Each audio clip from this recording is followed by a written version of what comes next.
ঘরের পরিবেশ একদম শান্ত, চারিপাশে কোনো শব্দ নেই, শুধু রয়েছে নিস্তব্ধতা। এই শান্ত পরিবেশে এক মনে কিছু একটা লিখে চলেছে এক নারী। পাতার পর পাতা যেন এক নিমেষেই ভরে উঠছে তার লেখার মহিমাতে।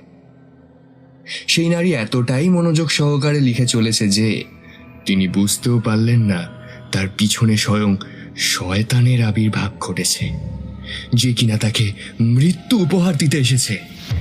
হঠাৎ জল জাতীয় কিছু একটা তার গায়ে এসে পড়তেই প্রায় লাফিয়ে উঠে দাঁড়ান তিনি। ততক্ষণে কেরোসিনের গন্ধে ঘর প্রায় ভরে উঠেছে।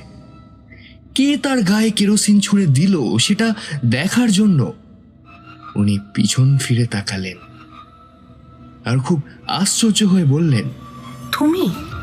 আর কিছু বলার আগেই হাতে ধরা জ্বলন্ত দেশলাইটা ছুঁড়ে দিল শয়তানটা তার গায়ে। এতক্ষণে শান্ত পরিবেশ অশান্ত হয়ে উঠল সেই নারীর আত্মচিৎকারে।